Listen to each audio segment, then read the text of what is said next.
Howdy y'all, welcome to MoonTalks with Manoloco de Luna, photographer, videographer, and content creator.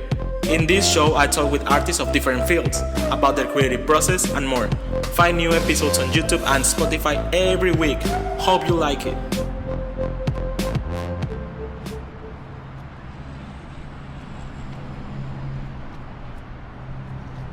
Howdy, y'all. Welcome back once again to this, your podcast, Moon Talks. It's 2021 already, the first episode of this year. I'm so sorry. I gotta apologize that I didn't upload any episode these past 3 weeks, but it was the end of the year. Nobody was available. But here we are back with this special band, local from Laredo, playing around Texas, the Kid Brothers. Guys, say hello, Eric and Luis. Hey, Hello. What's good? Just chilling here, man. How y'all doing? Luis. I'm good, man. I went back to work today, and it's good to be busy, and life is good. 2021, crazy stuff happening, but I have high hopes for this year, man. What kind of host, like in music? Let's say in music topic to say so. What kind of hopes do you have for this year? I want to release a lot of stuff. I have two Oh, projects. I have two projects in mind that I really want to put in the work and really push out this year. And it's barely January, and I'm already kind of making the motions to do all that. So just work on content and release it is my thing, I guess. that's what's up. That's what's up. All right, man. So give us like a little introduction of who are you, the Kid Brothers? Yeah, but what does that mean? What like how you started? What it's about? Um, well, I think it started with me and Lewis just, dealing with stuff. We had bad days, and when we were little kids, and I mean, to me, I was a little kid. My brother was in high school, middle school, and we'd had bad days. So we said, let's make some music for fun. And then, years later, the music changed, we changed, and Kid Brothers kind of became that what it is now. But before, it was just a brotherly bonding, a little family time. Yeah, it was literally just like, hey man, I'm bored as hell, or hey, well, you're not doing anything. Let's make a fucking song, and we would just spend a good couple hours and just knock out a song, and we would record it, and then that kept happening, Oh, that's and nice. then so it was Did huh? you like have like some instruments or just like with beats out of YouTube or how was that? Well, We both I play guitar and stuff. Oh, cool. yeah, and Eric was the one really who kind of dug into the production first, making beats, and from there we kind of took off. That's nice, man. That's nice. So that's the story of the Kid Brothers, and like around what year y'all started like being as it is like today, like the Kid Brothers. Do you know that, 2010, Lewis? right? No 2010. clue. I have no Yeah, it clue. was because I know it was 2010 because I had just graduated. I graduated high school in May, and then that summer we discovered Odd Future. And I remember working at this community college. I worked at like this like student life, and I would listen to the album, and then I showed Eric Odd Future, and he was like, "Holy fuck!" And then from there, we're just like, "We should make music." Like I remember thinking that Tyler and Earl were related, and we were like, "Dude, we could do that too." And listening to Ass Milk and trying to make some rap. We were making rap at first. Right now that you said that, Eric was like, "Wait, we can do it." Like I like to think with some things that I think that it's kind of hard to do it. I'm like, bro, if somebody else can do it, why not me?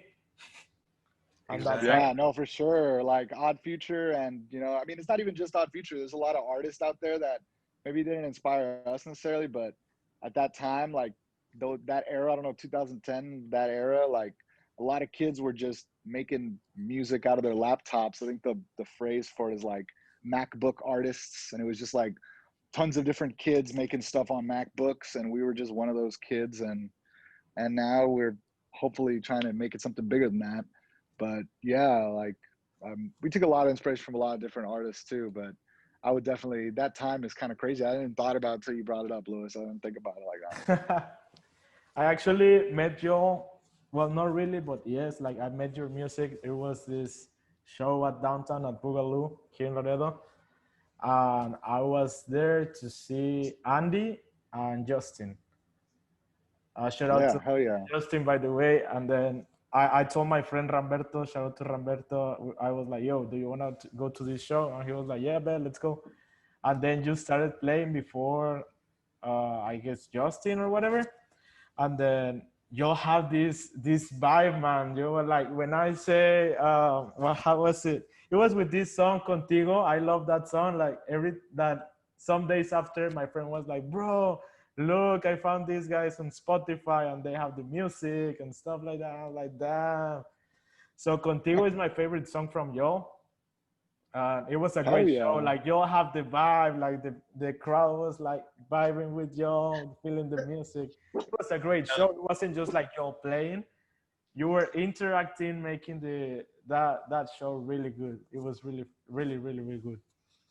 That makes me so happy to hear, man. You had a good time because when we're up there, man, that's my favorite time, and to know that you guys are also just like woo. That's we're Yeah, feeding off each other, man. We're feeding off each other. yeah. And there's sometimes that my friend is like, "Hey, ¿te acuerdas cuando they were like, I say a line and then when I put the mic like this, you gotta say contigo." Dude, that was so amazing. It was great. So Oh we yeah. were like, Hey, whatever, contigo. contigo, Woo. contigo, contigo, hey. Hey, fuck yeah, Fuck yeah. man. El puro pinche party. Talking about puro That's pinche how. party, tell us about like how you got to that name for the album, how it born, why puro pinche party, puro desmadre. That's actually funny. Our oldest brother Carlos just dropped an album called Desmadre Leve, so it's kind of ironic. I didn't realize that it's kind of similar. That's true. Honestly, I don't know. I don't know why. I think it's because my brother and I dropped an album like I don't even know when Bang Bros came out, Louis. But we made an album called Bang Bros. Do you know what that is, Bang Bros? It sounds familiar. It's a Oh it's kind yes. of a it's yeah. Yes. Yeah, so we made an album with a bunch of we made an album with a bunch of bangers to like get people hyped up, like how you were saying earlier. And we were like, what would be a funny name? What would be a funny name? And it was like, let's do Bang Bros. That's kind of funny. Like if you know, right? Yes. So I felt like with this album, this album sounds nothing like Bang Bros. But when we were making this album, we had this similar kind of thought process of like, look, we kind of have all these like we have our serious songs and we have like these emotional songs that are my last album and we got like let's make like an album for partying, like let's make an album kind of like Bang Bros, it was just bangers the whole time, like just to get people hyped, to bring certain energy. And then I mean just thinking about like putting that, it's puro pinche party is like just a good way of like describing like that Mexican American blend that is Yes, Laredo, that is I just was like gonna tell you that it's like super like something from Laredo, puro pinche party. Like people don't even talk like either English or Spanish. It's like right in the middle, puro pinche, and then English party. That's great. That's great. It represents what y'all are, like as you said, like el desmadre and then Laredo music. That's great, man. All right, what's the best part? Whoever can ask first. What's the best part of working with your brother? Also, the worst part. Louis, you start with Uh, that one. the best part is that I trust his ear. I know what Eric is capable of making. I like we like a lot of the similar artists. We like some different stuff, but I trust his ear, and I trust that he'll always be honest with me. Like if he thinks something like, dude, that fucking sucks, he'll tell me, and I'll be like, all right, well, let me do something else then. So that's good because it's like I'm getting honest, direct truth, Yeah. but it's also like, why don't you like my song, bro? But no, man. Like I think just one time our good friend John Rice, from this old friend of ours, he said that's the great thing about you guys. Like you have each other to just like constantly feed off each other. Because there's times where I'm like, bro, I don't know what else needs this song, and Eric's like, well, try this. I'm like, oh yeah, and then vice versa. Eric's writing a song, like, what should I say here? So we just have this really good back and forth that has led to what Kid Brothers has, you know, become today. So yeah. That's nice. I would say the best thing is probably just because the fact that we grew up. You know, I've known this guy since I was born. You know what I mean? So Literally. like, so like since there's like so much progression happening between like our own personal lives that has nothing to do with the art that we're making. It has nothing to do with the music. It has to do with just like our own lives, and we're able to see that from each other. And I'm not trying to say me and Lewis sit and powwow and we're like, hey, you know, what have we been going through? Let's put in a song. I mean, we don't do that, but it's just like, you know, I've noticed, like I said earlier, when I'm going through something or if Lou is going through something, a lot of the times making music is like our way of helping each other. Sometimes that's the only way we can help each other. So I think that's probably the best part because the music it means more than just songs because Yeah. it makes me think of my family. It makes me think of my relationship with my mom, even my relationship with my cousins and my other brother and that's I would say the best part. Like even if the music doesn't take off, even if we're just making music for us, you know, it's still like almost like a screenshot in time of like a That's good nice. time me and Lewis had once, you know, like, oh yeah, that Yeah. track, we made that 4 years ago. I remember that was like those conversations we were having, jokes we were having. And but the worst part I would probably just say is hmm what is the He worst knows. He part? knows. He just don't wanna break your heart, man. And the worst part is this No, fucking ugly mug. I hate seeing his ugly ass mug every day. honestly, I can't think of a worse part. I guess because me and Lewis live far away from each other, so I guess maybe it's hard for me to see that. You know, whenever I hang out with my brother and we make music, it's really like conscious work time. But I guess the hardest part, it's like with any relationship, the hardest part with any relationship is, you know, there's, you know, some boundaries. You know, sometimes people cross some boundaries. Sometimes people, you know, but it's okay. I'm not saying Lewis. I'm not saying me either. You know, but I guess I guess to put it simply, I would say the worst thing is, like Lewis said, we're close, so we're able to say whatever we want to each other about whatever we want, which could be end up badly sometimes. You know, we'll say things and you know, not mean them, or you know, we'll be having too much of a puro pinche party, and you know, we're still brothers at the end of the day. You know, Yeah. so that part's hard to maneuver. But I don't know. I haven't since I haven't lived with my brother in a while. I can't really say that that's really an issue. Brothers will be brothers, you know. Yeah, they Yeah. fight. Just like me with my sister, like we fight for whatever. She's like 6 years older than me. I'm 21. She's 27, and we still fight for stupid shit. Like, no, don't take a fry. That's my fry and stuff like that. And like you said, like at the end of the day, we're still siblings, and then that's great. No matter how many fights we have. Yeah. Exactly, man. No matter how many fries we have, too. Hey, one fry is one fry. Like when I literally, when she does that, she doesn't live here. She lives in Mexico. But let's say that she comes to visit, and I'm like, I'm gonna get Whataburger to for an example. Do you want one? Do you want some? And she's like, nah, not right now. Okay. And I get my fries and everything, and she's like, just looking at my food like, I'm not offering. I'm just like, can I get a fry? I'm like, no. It's like, ándale, dame una, no te cuesta. No, no, no. Then she just takes the fry. I'm like, all emputado. And then at the end of when I finish everything, I'm like, chinga, I'm still hungry. I'm missing those two fucking fries you took. That's when you say no mames, por fin no me digas, quítate de encima. Hey. Hell yeah. So, Yeah, that's the thing with siblings. Just like little stupid fights, some hard fights, but yeah, that's what's up. That's life. That's yeah. okay. What are your future plans with music? Like where you Lewis? wanna be, or Me? what you Oh. wanna accomplish with music? Okay. So, so right now I'm working on this like more kind of rock, emo, punky, sad boy shit project I have called Mandibula, and Mm-hmm. Eric helped me produce what's gonna be my first single. I already got the artwork for it. My brother Carlos made it. It's really cool artwork. The song is basically done. It just needs to get like mixed and mastered.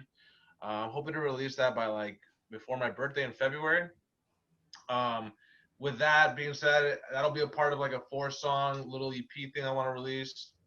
And I guess I'll just say it here now, but I hope to by the end of this year, this is speaking ideally, given the time allows, um, release Louis, which is so it goes Eriquito, Puro Pinche Party, Louis, Okay. and Eriquito, that was like Eric's album, and like that's his baby, like it's a piece of art that I say it embodies my brother, and I want to do my version of that, but it's gonna be a Kid Brothers album ultimately, and we'll be working on that together. But that's where I'm at right now musically. Okay, and what about you, Eric? Well, I just released this single called Little, and it with a music video that In Between Productions, the same group that did the Puro Pinche Party video for us. I just released that single and that song, and as far as like Eric G type stuff, my plan is to hopefully make some stuff that sounds like Kid Blue. Kid Blue is like an album that me and Lewis dropped like back when I lived in Laredo, and it's got some songs that kind of embody this sound that I feel like I haven't really been able to use. So hopefully there's some kind of bedroom pop style stuff coming from me. I want to continue doing the covers and just playing music. I guess it's weird. I guess your question is kind of, I don't really have an answer, man. Unfortunately, I'm just trying to practice. I'm trying to Yeah, like whatever really, happens, really happens. practice.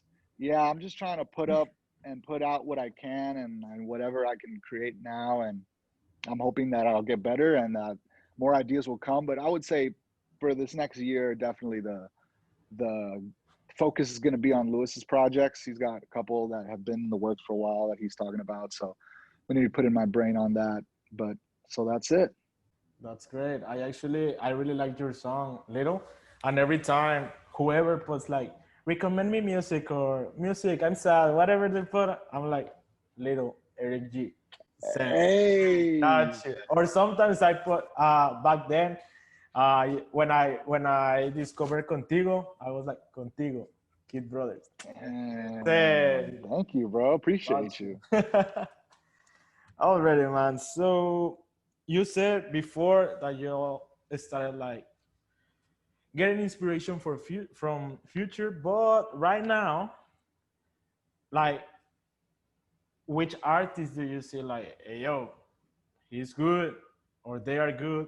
We can do something like that, or you really see like an inspiration from them, or he here. I see.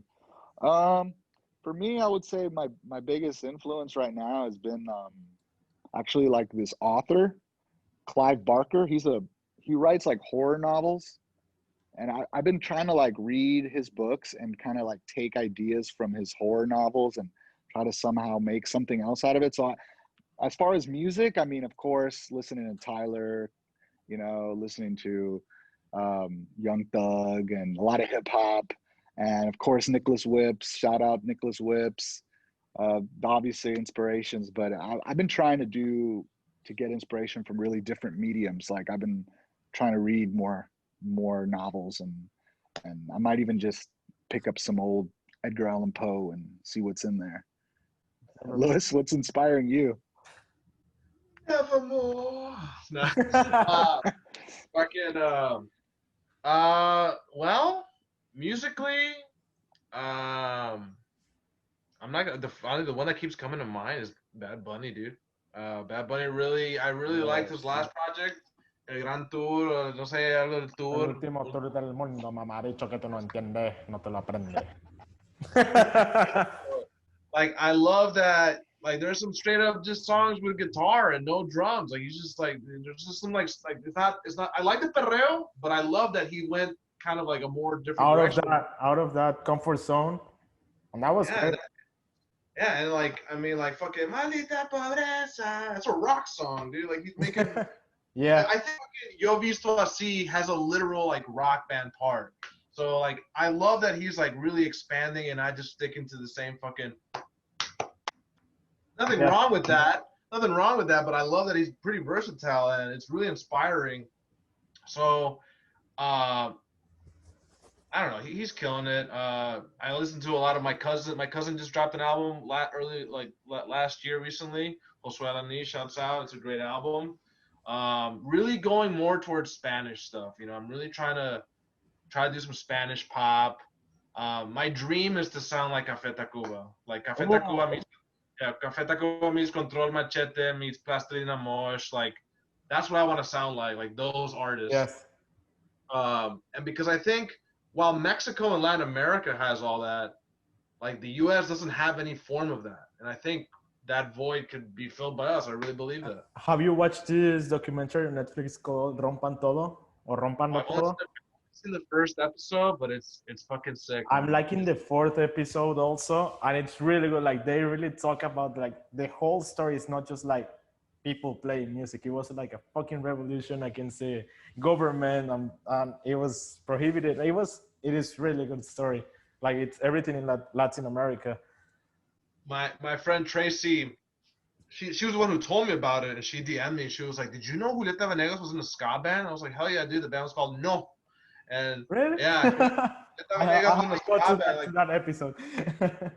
before she blew up, man, yeah, she was in a ska band, and like that just kind of goes to show like these artists that are still relevant today, because Julieta Venegas has been around for a minute. Like Yes. they grow with the times, they progress, they're versatile, and I really see Bad Bunny like sticking around for a while. Yes, sir. That's nice, man. So, last kind of question.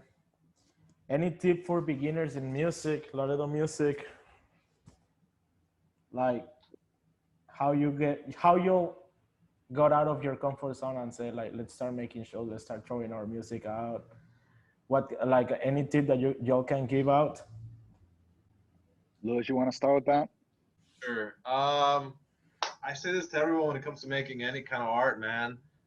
Just make it. Like take it, like even if you don't release it, even if you don't share it on social media, just like make it. You might not like three of the things you make, but that fourth one might be like the one that you're like, holy shit, this is badass. Um, so just keep being creative, and even when you don't feel like it, do a little doodle. You know, write a little 2 bars. That'd be my advice. Just keep making it, even if you don't like it. Like you're bound to make something good. Like it'll come out. All right. Yeah, I would say my answer is pretty similar to that. Just as far as like what he's saying is, if you have any inclination or something in your soul that says, "Hey, I want to make music," or "I want to be an author," or "I want to be write poetry," or I mean anything, "I want to be a dancer," I want to. You should just do it and let whatever life does to you after that. So if you want to be a dancer and you go out and make some dancer friends, and with those dancer friends comes a ton of problems, take those problems. Or if you want to play guitar and you play guitar and a bunch of people make fun of you, then that's meant to happen. Like it's meant to happen. And you should see it as something that's therapeutic and something that's like good for your brain, and less about, like Lewis said, social media, less about that, because it kind of makes it scary. And then you see other people's numbers. I would say don't look at the numbers. You see numbers on other people's streams, and you see YouTube videos that have millions of views. And I'm not even talking about Bad Bunny. You know, you see local artists that just do really well and maybe not do as well as others. And it's easy to get discouraged when at the end, it really doesn't matter. It doesn't matter if you got likes or no. All that matters is like your own personal journey and your own life and your family. So a lot of the times making music has helped me through hard times, and I'm sure it could help a lot of people, whatever stuff they're doing. I want to say first, the first thing I wanted to say when you asked the question was go play a bunch of shows, like play a show every weekend. Okay. But obviously that's not that's not possible right Fuck now with COVID. 2020 and No, 2021 but also because we started not that good with those mutations. right? Yeah, but honestly, that would be the first advice, playing shows, just because in a way, when you play shows, it's kind of like doing that, like what Lewis says, it's kind of just putting yourself out there. Like it's too late. You know, if you go on stage and you have songs and they're terrible on stage, it's too late. I mean, you already Yeah. made the song. I mean, you're already etched in stone there. You got to do it. And it's kind of like what Lewis is saying. It's kind of like just doing it. You just do it, and whatever happens. Yeah, like right And now, you, I just remember, I have told this to Paul that shout out to Paul. It's I was talking to him the other day, and I was like, bro, like to be honest, your music when you started, it wasn't good. I didn't like it. But anyways, like you didn't care what people said. You made your shows at least once a month, and you kept going and going and going. Now his music is bomb. He's been listening in New York and all around the US, and his numbers are going up. And I'm like, bro, that's inspiring. To be honest, I was like, I didn't like your music at all, but now we like you're an inspiration. Hell yeah, shout out to Paul. Al pinche Paul, al Drew H. Puro pinche Paul. Eh. Triple P. Pues por eso, el puro pinche party con el Paul. I think that's all I have prepared for today. I think it was a really great conversation. One more thing I want to ask before I finish this. I think it's Eric what it says it. Can you say this quote from Puro Pinche Party that says Simon Le Mon Pim Pon? It's actually Lewis. Oh, it's Luis? It's Luis. Oh, yeah. I wanna hear that, please, before we finish this. Simon Limon, ping pong. Hey, that's what's up, man. Yeah, it's one of these. Simon Limon, ping Hey. pong. It's one of those. Yes. All right, man. Thank you so much for coming here. Before we finish, do you all wanna add something? I just want to say thanks, man. Thanks for putting us on. Thank you so dude. much for giving us. Thank you, and thank you. And I also want to just say, I really want shows to come back because I would love to like do shows and have that all that environment, that culture, bro, that happens at shows. Like that was my weekends. Like I was just looking for shows or whatever, like country, alternative rock. Where I just wanted to be in shows. I didn't really party. I prefer to be in the shows, but yeah, I just want them to come back already. Let's get vaccinated, bro. Hell yeah. All right, man. That's it for today. Thank you for listening. If you are in YouTube, please like it, subscribe, and comment. If you are in Spotify, share it with your friends. I really appreciate it. And see you next week with somebody new. Ciao. Peace out. Bye. Woo!